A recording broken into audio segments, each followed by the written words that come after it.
This school gets an F in history, but an A in wokeness.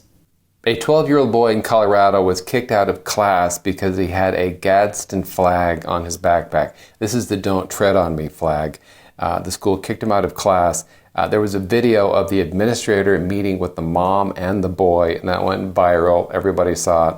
And then magically the school changed their mind and said, I guess you can go to class with that backpack and patch. Do they know what the Gadsden flag is? That it's a historical flag?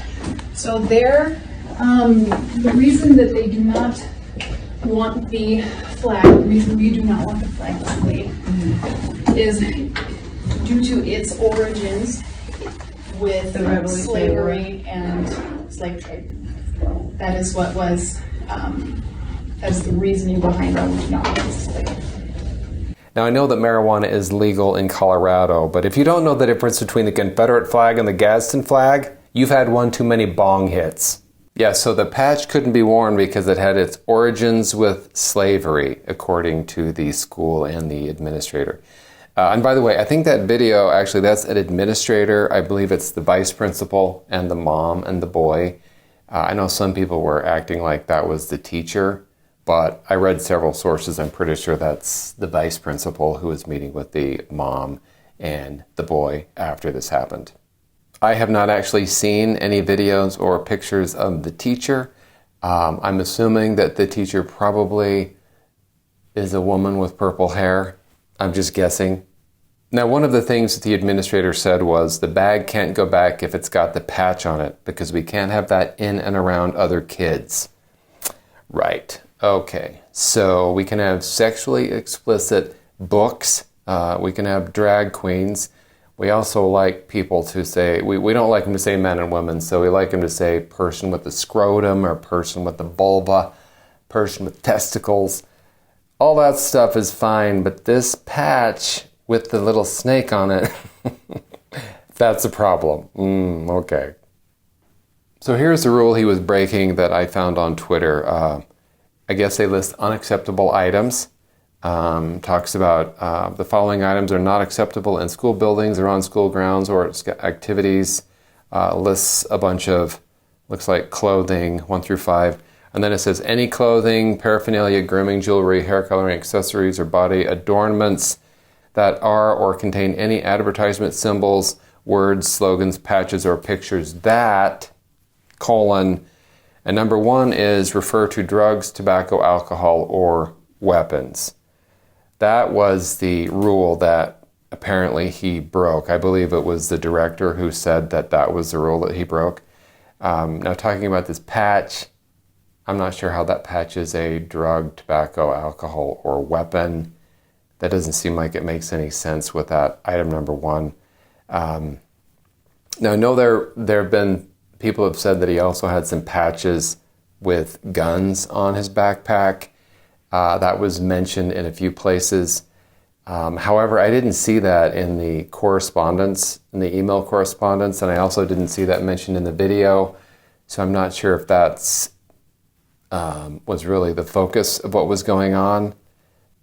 So out of the rules shown just now, I didn't see one that really applied to that Gadsden patch. Okay, so I'm just assuming there was a number 7 where you can't have anything on your clothing that would be considered conservative or Republican in nature, because then that would totally make sense why he would get kicked out of class. Here's the problem the school's facing. Okay, if you can't stop someone from putting a symbol or a patch that might be tied to Republicans or conservatives, how can you stop Republicans or conservatives from, being in your community? We have to be able to stop them somehow. And I guess we're just going to have to get more creative in Colorado now, aren't we? So this article actually talks about some correspondence, and this was between the Vanguard School's Director of Operations, Jeff Yoakum, and the boy's mother. So Yoakum linked the Gadsden flag to racism, of course, because isn't everything? Yoakum cited the Conversation Media Network, which featured a quote from Iowa State University graphic design professor Paul Bruschi that said, because of its creator's history and because it is commonly flown alongside Trump 2020 flags, the Confederate battle flag, and other white supremacist flags, some may now see the Gadsden flag as a symbol of intolerance and hate, or even racism. Well, there you have it. If a professor put a sentence together where he had Trump listed alongside Confederate and white supremacist and Gadsden flag, all that together, clearly that's all the proof we need to know that it has its origins in slavery and nobody should have a patch like that. I mean, it's a good thing this place wasn't an institution of learning. Otherwise, they might have someone there that would have a history book, maybe. I've heard that there's this thing called the internet. They could have done some searches, but that's probably too much to ask for a school to check on. So I think just relying on a liberal professor would be, that's all the stuff I need. That's the best. So apparently before all this happened, this was the school's policy on flags. Wonderful, great, outstanding. That one's offensive. That one the jury's still out on, but we're leaning towards offensive. Now, from some of the articles, you might get the impression that the boy came to school, they saw the patch, and this all just happened like in a day or two. But I actually looked at the local newspaper in Colorado Springs, and they had, I think, a week's notice. Let me flip over to that. I found that pretty interesting because I hadn't really seen that in any other sources. So let me... The D2 administrators reviewed the students' patches last week and requested Vanguard tell its parents that the Gadsden patch must be removed due to district-wide policy, according to Vanguard's email to parents. When the student returned to school Monday with the patch still visible on his backpack, Vanguard pulled the student aside. So the administrators reviewed it the week before. They clearly had time. I don't know why they didn't just do a little bit of research and find out that this flag has nothing to do with slavery, and so tell them it's okay. Anyway, so they did have more notice. It didn't just happen right away. So going back to the correspondence, the director then argued that the flag was linked to hate groups, and he linked to an article that cited that graphic design scholar who claimed that some may now see the Gadsden flag as a symbol of intolerance and hate, or even racism.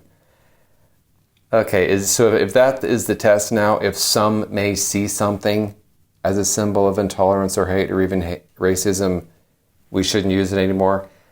Because here are some of the things that I have seen that people have said they think of racism when they see these things or hear these things. Classical music, math, being on time, physical fitness, exercise, ketchup, the rule of law, the English language, dress codes.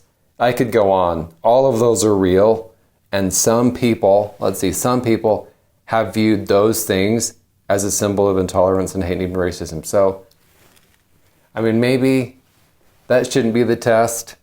Fortunately, it seems that both Democrats and Republicans, they came out in the boys' favor, with even the Colorado governor, Jared Polis, defending the Gadsden flag. Now, the governor of Colorado, he is a Democrat, and this is what he actually said on Twitter. He tweeted this: "The Gadsden flag is a proud symbol of the American Revolution and an iconic warning to Britain or any government not to violate the liberties of Americans. It appears on popular American medallions and challenge coins through today, and Ben Franklin also adopted it to symbolize the union of the 13 colonies. It's a great teaching moment for a history lesson." So after all this went down, the school reversed their position and they said, okay, you can wear the Gadsden flag patch on your backpack. That's okay. I'm sure the reason why the school reversed itself was because they realized they were wrong. They realized that history actually teaches it wasn't tied to slavery. And I'm sure it had nothing to do with the fact that the mom took a video and it went viral. Anyway, all right, thank you for watching this longer video, and we will see you next time.